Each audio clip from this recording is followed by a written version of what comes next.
이니의 성경 읽기. 오늘은 사무엘하 12장에서 14장까지의 말씀입니다. 12장. 주님께서 예언자 나단을 다윗에게 보내셨다.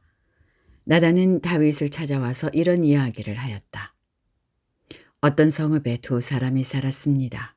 한 사람은 부유하였고 한 사람은 가난하였습니다. 그 부자에게는 양과 소가 아주 많았습니다. 그러나 그 가난한 사람에게는 사다가 키우는 어린 암양 한 마리밖에는 아무것도 없었습니다. 그는 이 어린 양을 자기 집에서 길렀습니다. 그래서 이 어린 양은 그의 아이들과 함께 자라났습니다. 어린 양은 주인이 먹는 음식을 함께 먹고 주인의 잔에 있는 것을 함께 마시고 주인의 품에 안겨서 함께 잤습니다. 이렇게 그 양은 주인의 딸과 같았습니다. 그런데 그 부자에게 나그네 한 사람이 찾아왔습니다. 그 부자는 자기를 찾아온 손님을 대접하는데 자기의 양떼나 소떼에서는 한 마리도 잡기가 아까웠습니다. 그래서 그는 그 가난한 사람의 어린 암양을 빼앗아다가 자기를 찾아온 사람에게 대접하였습니다. 다윗은 그 부자가 못마땅하여 몹시 분개하면서 나단에게 말하였다. 주님께서 확실히 살아계심을 두고서 맹세하지만 그런 일을 한 사람은 죽어야 마땅합니다. 또 그가 그런 일을 하면서도 불쌍히 여기는 마음이 전혀 없었으니 그는 마땅히 그 어린 암양을 4배로 갚아주어야 합니다. 나단이 다윗에게 말하였다. 임금님이 바로 그 사람입니다. 주 이스라엘의 하나님이 이렇게 말씀하십니다. 내가 너에게 기름을 부어서 이스라엘의 왕으로 삼았고 또 내가 사울의 손에서 너를 구하여 주었다.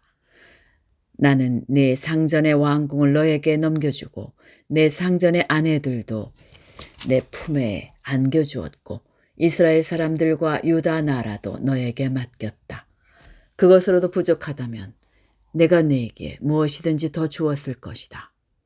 그런데도 너는 어찌하여 나 주의 말을 가볍게 여기고 내가 악하게 여기는 일을 하였느냐. 너는 햇사람 우리아를 전쟁터에서 죽이고 그의 아내를 빼앗아 내 아내로 삼았다.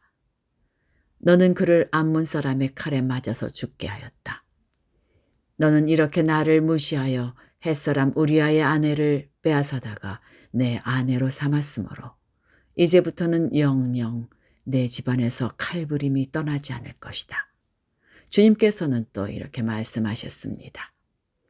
내가 너의 집안에 재앙을 일으키고 네가 보는 앞에서 내가 너의 아내들도 빼앗아 너와 가까운 사람에게 주어서 그가 대낮에 너의 아내들을 욕보이게 하겠다. 너는 비록 몰래 그러한 일을 하였지만 나는 대낮에 온 이스라엘이 바라보는 앞에서 이 일을 하겠다. 그때 다윗이 나단에게 자백하였다. 내가 주님께 죄를 지었습니다. 나단이 다윗에게 말하였다. 주님께서 임금님의 죄를 용서해 주실 것입니다.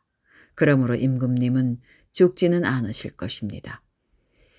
그러나 임금님은 이번 일로 주님의 원수들에게 우리를 비방할 빌미를 주셨으므로 밧세바와 임금님 사이에서 태어난 아들은 죽을 것입니다.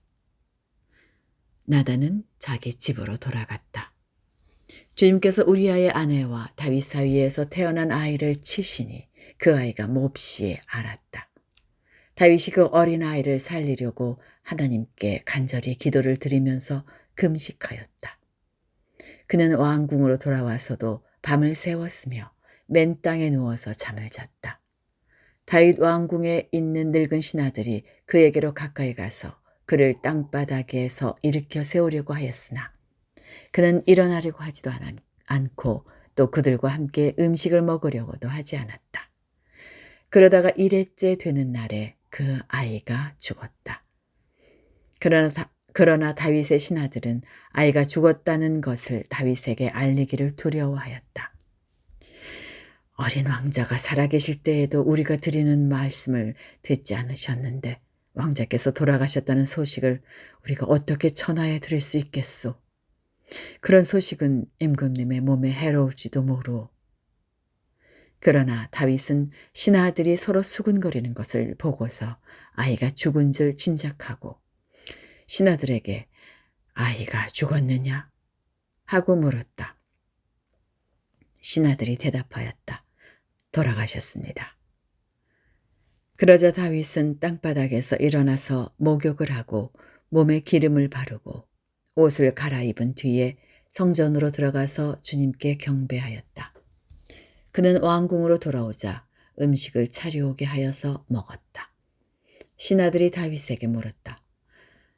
왕자가 살아계실 때에는 임금님께서 식음을 전폐하고 슬퍼하시더니 이제 왕자가 돌아가시자 임금님께서 일어나셔서 음식을 드시니 이것이 어떻게 된 일이십니까? 다윗이 대답하였다. 아이가 살아있을 때에 내가 금식하면서 운 것은 혹시 주님께서 나를 불쌍히 여겨주셔서 그 아이를 살려주실지도 모른다고 생각하였기 때문이요. 그러나 이제는 그 아이가 죽었는데 무엇 때문에 내가 계속 금식하겠소? 내가 그를 다시 돌아오게 할 수가 있겠소? 나는 그에게로 갈 수 있지만 그는 나에게로 올 수가 없소. 그 뒤에 다윗이 자기의 아내 밧세바를 위로하고 동침하니 그 여인이 아들을 낳았다. 다윗이 그의 이름을 솔로몬이라고 하였다. 주님께서도 그 아이를 사랑해 주셔서 예언자 나단을 보내셔서 주님께서 사랑하신다는 뜻으로 그의 이름을 여디디야라고 부르게 하셨다. 요압이 암몬 사람의 도성 랍바를 쳐서 그 왕의 도성을 점령하고서 다윗에게 전령들을 보내어서 이렇게 말하였다. 제가 랍바를 치고 도성으로 들어가는 급수 지역을 점령하였습니다. 이제 임금님께서 남은 군인들을 불러 모아서 이 도성을 공격할 진을 치시고 이 도성을 직접 점령하시기 바랍니다. 제가 이 도성을 점령하기보다는 임금님께서 이 도성을 점령하셔서 임금님의 이름이 승리자의 이름으로 기록되게 해주시기 바랍니다. 다윗이 모든 군인을 불러 모으고 랍바로 가서 그 도성을 쳐서 점령하였다. 그는 암몬 왕의 머리에서 금관을 벗겨왔는데 그 무게가 금 1달란트가 나갔고 금관에는 보석이 박혀 있었다. 다윗은 그 금관을 가져다가 자기가 썼다. 다윗은 그 도성에서 아주 많은 전리품을 약탈하였으며 그 도성에 사는 백성도 끌어다가 톱질과 곡괭이질과 도끼질과 벽돌 굽는 일을 시켰다. 그는 암몬 사람의 모든 성읍에 이와 똑같이 한 뒤에 모든 군인을 거느리고 예루살렘으로 돌아왔다. 13장. 그 뒤에 이런 일이 있었다. 다윗의 아들 압살롬에게는 아직 결혼하지 않은 아름다운 누이가 있는데 이름은 다말이었다. 그런데 다윗의 다른 아들 암논이 그를 사랑하였다. 암논이 자기의 누이 다말을 사랑하였으나 처녀이므로 어찌할 수 없는 줄을 알고 병이 나고 말았다. 암논에게는 요나답이라고 하는 친구가 있었는데 그는 다윗의 형 시므아의 아들이다. 요나답은 아주 교활한 인물이었다. 마침 그가 암논에게 물었다. 왕자님, 나날이 이렇게 안색이 수척해지시는데 웬일이십니까? 나에게 그 까닭을 알려주지 않으시겠습니까? 암논이 그에게 말하였다. 나의 아우 압살롬의 누이 다말을 내가 사랑하고 있기 때문이요. 그러자 요나답이 그에게 제안하였다. 왕자님은 침상에 누워서 병이 든 채 하십시오. 부왕께서 문병하러 오시면 누이 다말을 보내달라고 하십시오. 누이 다말이 와서 왕자님이 드실 음식을 요리하게 하면 좋겠다고 말씀하십시오. 다말이 왕자님 앞에서 음식을 요리하면 왕자님이 그것을 보면서 그의 손에서 직접 받아먹고 싶다고 말씀드리십시오. 그리하여 암논이 침상에 누워서 병든 채 하고 있으니 과연 다윗 왕이 그를 문병하러 왔다. 그때에 암논이 왕에게 요청하였다. 누이 다말을 보내주십시오. 제가 보는 앞에서 누이가 맛있는 빵 몇 개라도 만들어서 그것을 저에게 직접 먹여주게 하여 주십시오.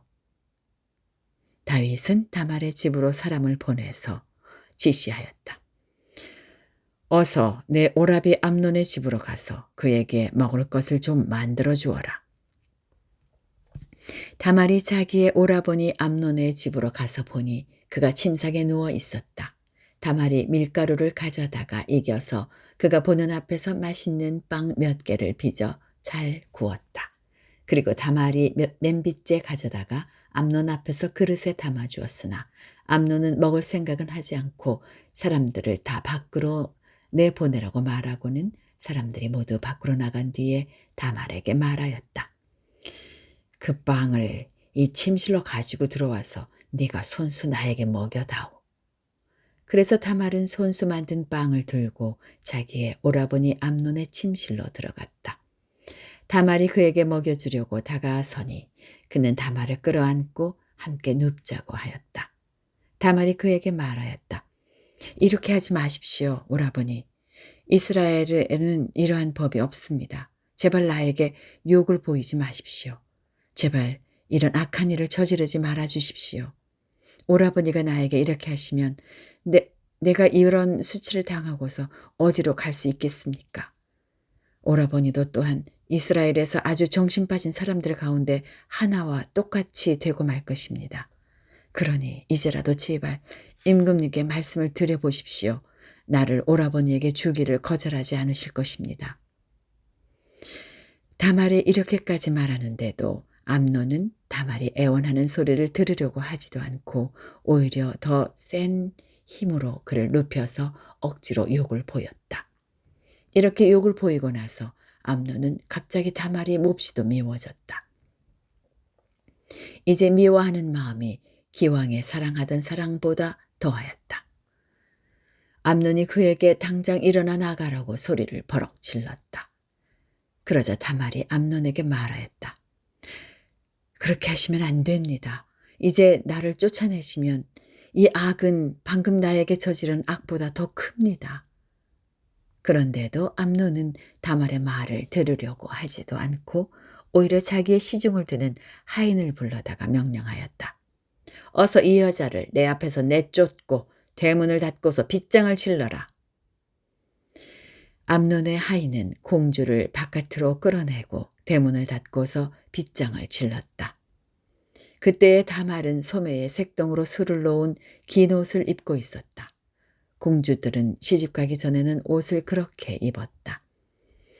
이제 다말은 머리에 재를 끼얹고 입고 있는 색동 소매 긴 옷을 찢고 손으로 얼굴을 감싼 채로 목을 놓아 울면서 떠나갔다. 다말의 오라버니 압살롬이 다말을 보고 물었다.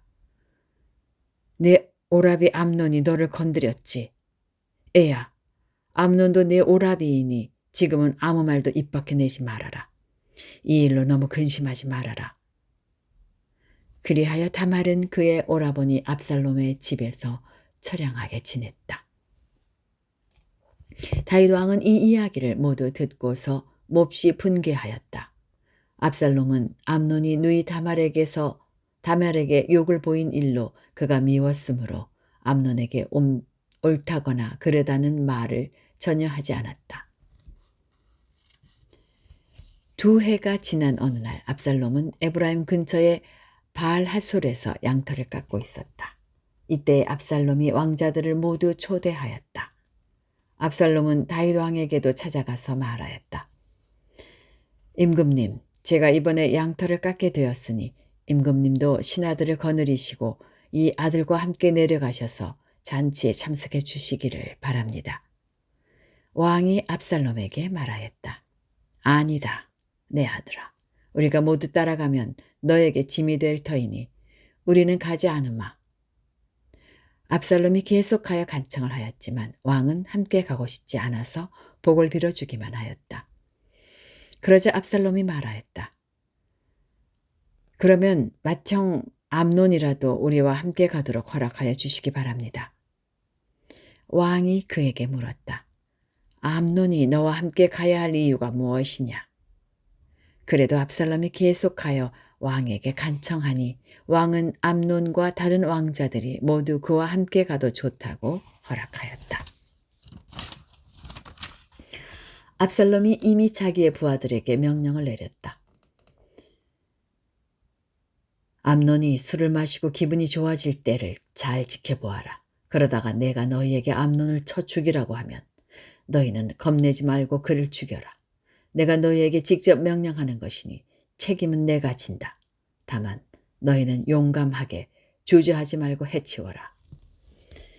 마침내 압살롬의 부하들은 압살롬의 명령을 따라서 하라는 그대로 암논에게 하였다. 그러자 다른 왕자들은 저마다 자기 노새를 타고 달아났다. 그들이 아직도 길에서 달아나는 동안에 다윗에게는 압살롬이 왕자들을 모조리 쳐 죽여서 한 사람도 살아남지 못하였다는 소식이 들어갔다. 왕은 자리에서 일어나서 입고 있는 옷을 찢고 땅바닥에 놓아버렸고 그를 모시고 서 있는 신하들도 다 옷을 찢었다. 그때에 다윗의 형 시므아의 아들인 요나답이 나서서 말하였다. 임금님, 젊은 왕자들이 모두 살해되지는 않았습니다. 암논 한 사람만 죽었습니다. 암논이 압살롬의 누이 다말을 욕보인 날로부터 압살롬은 그런 결심을 하고 있었습니다. 그러니 이제 높으신 임금님께서는 왕자들이 다 죽었다고 하는 뜬 소문을 듣고 상심하지 마십시오. 암논 한 사람만 죽었을 따름입니다. 그 사이에 압살롬은 도망쳐 버렸다. 바로 그때에 예루살렘의 보초병 하나가 호로나임 쪽으로 많은 사람이 언덕을 타고 내려오는 것을 보고서 왕에게 알렸다. 그러자 요나답이 왕에게 아뢰었다. 틀림없습니다. 왕자님들이 돌아오시는 것입니다. 이 종이 이미 말씀드리지 않았습니까? 요나답이 말을 막 마치는데 왕자들이 들어와서 목을 놓아 울기 시작하였다. 왕도 통곡하고 모든 신하도 통곡하였다. 압살롬은 도망하여 그술왕 암미후스의 아들 달메에게로 갔고 다윗은 죽은 아들 암논 때문에 슬픈 나날을 보냈다. 압살롬은 도망한 뒤에 그술로 가서 그곳에 3해 동안 머물러 있었다. 그러는 사이에 다윗 왕은 암논을 잃었을 때에 받은 충격도 서서히 가라앉았고 오히려 압살롬을 보고 싶어하는 마음이 점점 간절해졌다. 14장 왕의 마음이 압살롬에게로 쏠리는 것을 수르야의 아들 요압이 알았다. 요압이 드고아로 사람을 보내어 거기에서 슬기로운 여인 한 사람을 데리고 와서 부탁하였다. 그대는 초상당한 여인처럼 행동하시오. 몸에는 상복을 입고 머리에는 기름도 바르지 말고 이미 오랫동안 죽은 사람을 애도한 여인처럼 꾸민 다음에 임금님 앞으로 나아가서 내가 일러주는 대로 호소하시오. 요압은 그 여인에게 할 말을 일러주었다. 드고아에서 온 그 여인은 왕에게로 나아가서 얼굴이 땅에 닿도록 엎드려서 절을 한 뒤에 임금님 저를 살려주십시오 하고 애원하였다. 왕이 여인에게 무슨 일이냐 하고 물으니 그 여인이 이렇게 하소연하였다. 저는 남편이 죽어서 가련한 과부가 되었습니다. 이 여종에게 2 아들이 있었는데 들에서 서로 싸우다가 말리는 사람이 없으므로 아들 하나가 다른 아들을 죽였습니다. 그런데 이제는 온 집안이 들고 일어나서 이 종에게 형제를 때려 죽인 그 아들을 내놓으라고 합니다. 죽은 형제의 원수를 갚고 살인자를 죽여서 상속자마저 없애버리겠다고 합니다. 그들은 저에게 남아있는 불씨마저도 꺼버려서 제 남편이 이 땅에 이름도 자손도 남기지 못하게 하려고 합니다. 다 듣고 난 왕은 여인에게 말하였다. 이 문제를 두고서는 내가 직접 명령을 내리겠으니 집으로 돌아가거라. 그러나 드고와 여인은 왕에게 아뢰었다. 우리의 높으신 임금님께서 무엇을 하시든지 이 일에 있어서 허물은 저와 제 아버지의 집안에 있습니다. 임금님과 왕실에는 아무런 허물이 없습니다. 왕이 대답하였다. 누구든지 너를 위협하거든 그를 나에게로 데리고 오너라. 아무도 너를 괴롭히지 못하게 하겠다. 여인은 또 간청하였다. 그러면 임금님 임금님께서 섬기시는 주 하나님께 간구하셔서 저의 죽은 아들의 원수를 갚으려고 하는 집안 사람들이 살아있는 저의 아들까지 죽이는 크나큰 범죄를 저지르지 못하게 막아주시기를 바랍니다. 왕이 대답하였다. 주님께서 확실히 살아계심을 두고 맹세하지만 네 아들의 머리카락 하나도 땅에 떨어지지 않게 하겠다. 그 여인이 또 간청하였다. 이 종이 높으신 임금님께 한 말씀만 더 드리도록 허락하여 주시기 바랍니다. 왕이 그렇게 하라고 하니 그 여인이 이렇게 말하였다. 어찌하여 임금님께서는 하나님의 백성에게 그처럼 그릇된 일을 하셨습니까? 임금님께서는 임금님의 친아들인 왕자님이 이 나라로 돌아오는 것을 허락하지 않으셨습니다. 이러한 처사는 지금까지 이 종에게 말씀하신 것과는 다릅니다. 임금님께서는 그렇게 말씀만 하시고 왕자님을 부르지 않으셨으니 이것은 잘못된 일이라고 생각합니다. 우리는 다 죽습니다. 땅에 쏟으면 다시 담을 수 없는 물과 같습니다.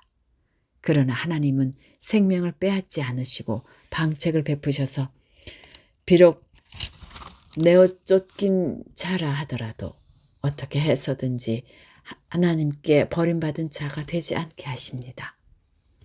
높으신 임금님, 제가 지금 임금님을 찾아뵙고서 이런 말씀을 드리게 된 까닭은 제가 친척들의 위협을 받으면서 이 문제를 임금님께 아뢰면 임금님께서 제가 간구하는 바를 들어주실 것이라는 확신이 섰기 때문입니다.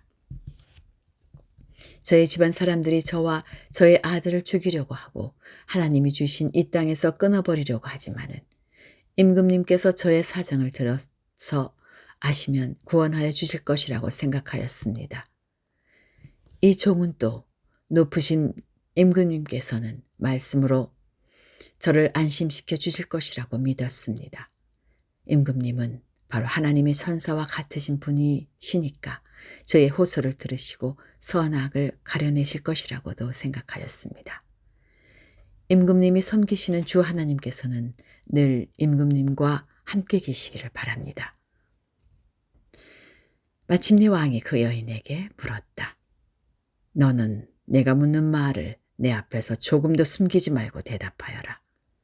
그 여인이 대답하였다. 높으신 임금님의 분부대로 하겠습니다. 왕이 물었다. 너에게 이 모든 일을 시킨 사람은 바로 요압이렸다. 여인이 대답하였다. 높으신 임금님, 임금님께서 확실히 살아계심을 두고 맹세하지만 높으신 임금님께서 무슨 말씀을 하시면 오른쪽으로든 왼쪽으로든 피할 길이 없습니다. 저에게 이런 일을 시킨 사람은 임금님의 신하 요압입니다. 그가 이 모든 말을 이 종의 입에 담아 주었습니다.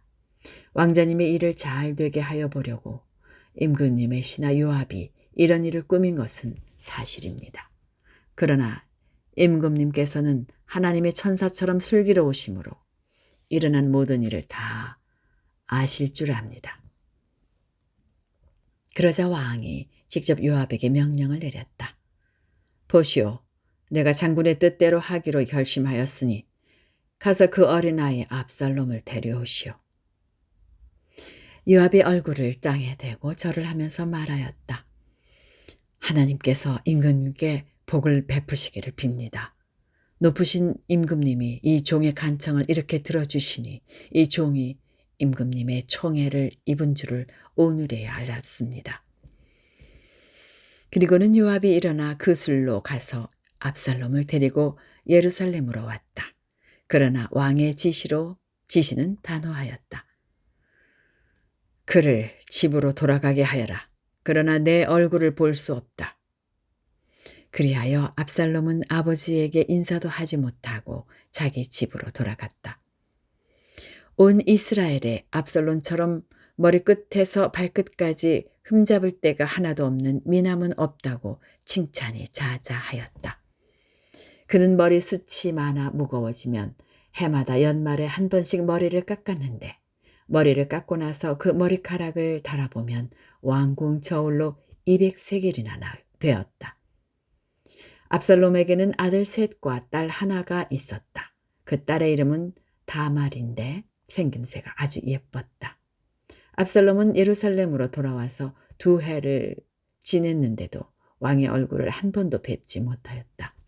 압살롬이 요압을 왕에게 보내보려고 요압에게 사람을 보냈으나 요압은 압살롬을 방문하지 않았다. 2번째로 다시 사람을 보냈으나 그는 여전히 오지 않았다. 그러자 압살롬이 자기 종들을 불러다가 지시하였다. 내 밭 곁에 요압의 밭이 있다. 그가 거기에 보리 농사를 지어 놓았으니 너희는 가서 그 밭에다가 불을 질러라. 그래서 압살롬의 종들이 그 밭에 불을 질렀다. 그러자 요압이 압살롬의 집으로 찾아가서 따졌다. 어찌하여 종들을 시켜 나의 밭에다가 불을 질렀습니까? 압살롬이 요압에게 대답하였다. 이것 보시오. 나는 이미 장군에게 사람을 보내어서 좀 와달라고 부탁을 하였소. 장군을 임금님께 보내어서 나를 왜 그 술에서 돌아오게 하였는지 여쭤보고 싶었소. 여기에서 이렇게 살 바에야 차라리 그곳에 그대로 있는 것이 더욱 좋을 뻔하였소. 이제 나는 임금님의 얼굴을 뵙고 싶소. 나에게 아직도 무슨 죄가 남아있으면 차라리 죽여달라고 하더라고 말씀을 드려주시오. 그래서 요압이 왕에게 나아가서 이 일을 상세히 아뢰니 왕이 압살롬을 불렀다. 압살롬이 왕에게 나아가서 왕 앞에서 얼굴이 땅에 닿도록 절을 하자 왕이 압살롬에게 입을 맞추었다. 여기까지입니다. 오늘도 평안하게 하루 보내시기 바랍니다.